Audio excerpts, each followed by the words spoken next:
جی نہیں، وہ باپ کے بعد بیٹا بھی، صلاح الدین یوسف بھی، جتنے بھی باپ کے بعد بیٹا بیٹھ بھی جائے، اصل بات نہیں کھولتے. کہتے علی مرتضیٰ نے نہیں اپنا بیٹا بعد میں بنایا تھا حسن. حالانکہ یہ جھوٹ، اس سے بڑا کوئی اور فریب نہیں ہے. علی مرتضیٰ نے ایک دن بھی نہیں کہا کہ میرے بیٹے کو جا کر تم میرے بعد فوری طور پر بنا. لوگوں نے پوچھا علی مرتضیٰ سے بھی، جناب امیر المومنین اگر ہم آپ کے بعد آپ کے بیٹے حسن کو چن لیں تو آپ ہمیں یہ بتائیں کہ وہ کیا ٹھیک ہے؟ فرمایا نہ میں روکتا ہوں نہ میں حکم ہی دیتا ہوں. کیوں؟ اگر میں روکتا ہوں تو وہ اہل ہے، آپ کو اس کے علاوہ کوئی نظر نہیں آتا، پھر آپ کیا کریں گے؟ اہل ہے تو بنا لو حکمران.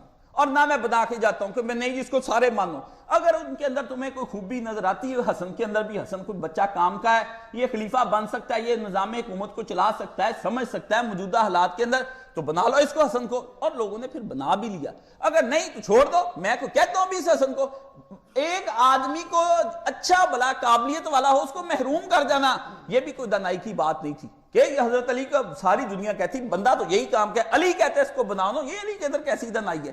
تو علی مرتضیٰ نے وہ جواب دیا جو جواب سب سے زیادہ کیا کہ نہ میں روکتا ہوں نہ میں تمہیں حکم ہی دیتا ہوں کہ اس کو بناؤ. اگر اس کے اندر قابلیت ہے تو بنا لو، نہیں قابلیت اس کو میں چھوڑ کے جا رہا ہوں، جس طریقے سے تم نے دیکھنا اپنا نظام حکومت چلا لینا. علی مرتضیٰ نے نہیں کہا. یہ کہتے ہیں وہ جی علی نے بھی تو بنایا تھا اس لیے امیر معاویہ بھی اپنا پتر بنا گئے. یہ بالکل اس نے تو جبرن بیعت لی ہے نا 56 ہجری میں اپنے ہوتے. علی تو بیچارہ بستر مرگ پر لیٹے ہوئے ہیں. اس وقت لوگوں نے پوچھا بھی امیر المومنین آپ شہید ہو رہے بتائیں تو کیا. یہ 56 ہجری کے اندر بیعتیں شروع ہو گئیں، ابھی 4 سال پڑے ہیں، اور بیعتیں بھی ڈنڈے کے زور سے ہوئی ہیں. اور جس طریقے سے ہوئی وہ تو میں بیان کر چکا ہوں. جذباتی باتیں کہ ہم بدل کے کچھ نہیں بدلنا. آپ لکھ لیں، آج بھی لکھ لیں، میں یہ موجودہ دور کے حساب سے تب لکھ کے رکھ لیں، اگلے 5 سال میں بھی کچھ نہیں، 10 میں بھی نہیں، 30 میں بھی نہیں، 50 میں بھی کچھ نہیں. بیڑا گھر کی ہونا ہے، آگے سے آگے بنا لیں. نیک سے نیک کو بندے کو بھی لے کر آئیں گے، چلنے دے دے. حضرت امیر المومنین رضی اللہ تعالیٰ علی سے بڑھ کر کوئی تھا؟ حضرت ابوبکر، عمر، عثمان، یہ تو بہت کم. حضرت علی اس کو بے بس کر کے رکھ دیا اس وقت کے لوگوں نے. اور امیر المومنین کا میں پڑھتا تھا رات طبقات ابن سعد میں، آپ فرمایا آتا کیوں نہیں وہ اس داڑھی کو خون سے رنگ دے، نبی کریم صلی اللہ علیہ وسلم کہتے تھے. اور الہی رات ہی خواب میں جس دن حضرت علی نے فوت ہونا تھا اسی دن رات کو خواب میں دیکھا انہوں نے کہ اللہ کے نبی میں بہت تنگ آ گیا ہوں تیری امت سے. حضور نے فرمایا کوئی بات نہیں علی کا وقت تھوڑا ہی رہ گیا، بس اسی دن تلوار لگی خدا. آپ نے فرمایا کیوں نہیں آتا وہ، اور دعا کی یا اللہ مجھے اپنے پاس بلا لے اور میرے بدلے میں ان پر ایسا چھوکرا نازل کر بنو ثقیف کا جو ان کے علوے کے گھونٹ پلائے، جو ان کو تباہ کر کے رکھ دے، ان کو اڑا دے. اور پھر حجاج بن یوسف آیا اور ذبح کیے بڑے بڑے لوگ، بڑے بڑے تابعین ذبح کیے، صحابہ کو بلا کے اس نے ڈنڈے مارے، بڑا کام کیا. پڑھ لیں اس کو جا کے. ہمیں کہتے ہیں کہ آپ صحابہ کے گستاخ جنہوں نے صحابہ کو قتل کر دیا اور جنہوں نے صحابہ کو وہاں پر جا کر ان کے حضرت انس کے پیچھے جہاں گرم تپتا ہوا لوہا لگا دیا. انہوں نے خادم رسول اللہ، تو نبی کا خادم بنا پھرتا تھا. ادھر انہوں نے کہا لوگوں یہ مجھے صلہ ملا ہے حجاج بن یوسف سے تم لوگوں سے.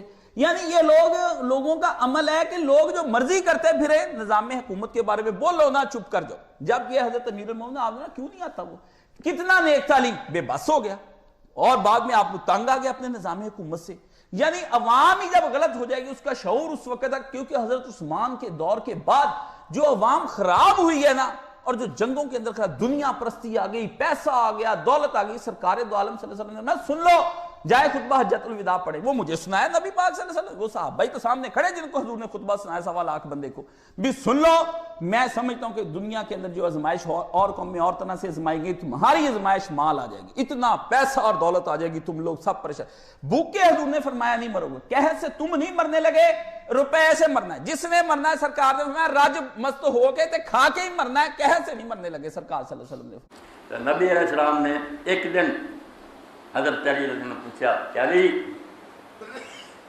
پچھلیاں امتیں جہاں گزری اشکل باری انہاں ساری امتوں جو سب تو زیادہ کم بخت بد نصیب تے برا بندہ کہڑا؟ حضرت علی رضی اللہ عنہ کے قرآن ہے رسول اللہ علیہ وسلم اشکا قوم سمود جڑی سی صالح علیہ السلام کی قوم، انہاں تو جڑا کدار بن سارت سی جن نے پھر اونٹنی کٹیا، جی اونٹنی اللہ تعالیٰ نے موجے کے طور پہاڑ چوں کڈی سی تے تسی نشان منگتے جے نبی ہوں اللہ پہاڑ پھڑ دے گا تو اونٹنی وہ اونٹنی اسے حاملہ اور انہیں بچہ جن دیتا. کئی ملک تو پھر دی رہی، پھر ہوں اللہ کے پیغمبر نے کہتا تھی موجہ تو منگ لیا تو موجے کو کھلوا پھر تھوڑا کہ مداری کا تماشا یہ ہوں تو ٹیسٹ ہو گیا بس جی اس اونٹنی کو ہاتھ لایا تو بیٹا غرق اسے دن تباہی ہو جانی ہے. ہوں انہیں چھوئے کوئی نہ بچ کے پہلا تو ڈر گیا اونٹنی، پھر ایک دن پانی پھر ایک ہی کنواں وہ پانی پیوے، ایک دن آدھے جانور پی تنگ آ گئے، پھر ایک کم بخت نے آخیا یار تو جان چھڑا، انہیں بچہ کٹیا، بچے نے اونٹی چیخی انہوں کر دیتا. پیغمبر خدا نے پھر کہا تب 3 دن کی صرف تمہیں مہلت ہے، 3 دن تو بعد تھوڑا نشان ہے۔ اسی طرح حال ترا اللہ ہوں اس موضوع کو دستا تو تیسرے دن ہی سارا دل رہا ہے پائی ہوگی تو نبی علیہ السلام نے آخیا یا رسول اللہ پہلے تو کم بخت حضور نے فرمایا پھر اشکل آخرین جڑے یہ جڑی بعد آئی امت مسلمان یہاں تو کون پہ کم بخت ہونا، انہیں آخیا اللہ رسول بہتر جانا۔ تو پھر نبی علیہ السلام نے سر پہ ہاتھ رکھ کے آخیا وہ ہونا ہے سمندہ بدبخت جن نے ایسے سر میں تلوار نہ زخمی کرنا یا داڑھی خون نہ لگ گئی۔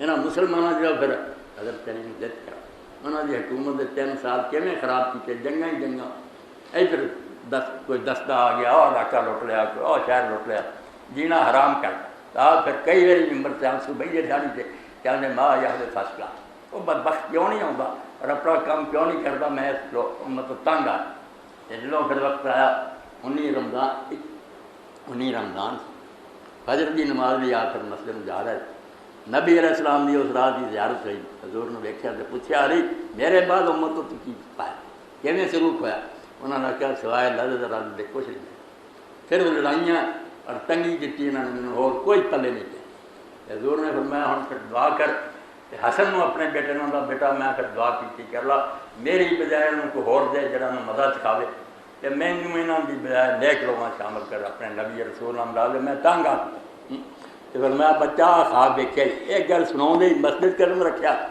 3 بندے تلواراں جڑیاں سمیٹ کے بیٹھے اور بڑے اپنے والوں نیک متقی نمازی دیندار عبدالرحمان نا عبدالرحمان میں ملزم بیٹھا تینوں نے تلواراں اپنی جڑیاں سے زہر بجائیاں کہ بچے نہ ایک بھی تلوار دروازے نہ لگی انہیں کام نہیں کیتا، عبدالرحمان دیا جڑا وار سے سر چ لگا اسی طرح گاڑی رکھنی جی خون نہ رنگی گی گرفتار ہو گیا۔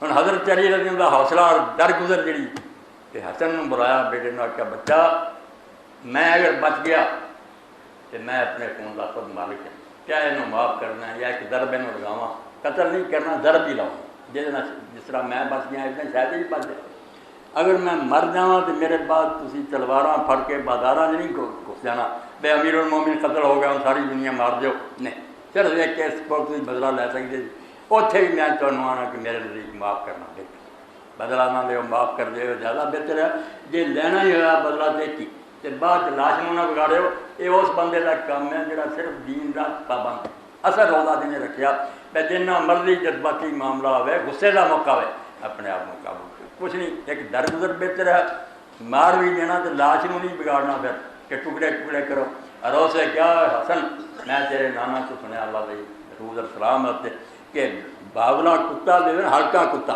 انہوں بھی مرن تو بعد لاش کو خراب نہ کرو، اللہ کا جانور مر گیا تو مر گیا، اے وسیعتاں اور ہدایتاں کیتیاں بہت ہو۔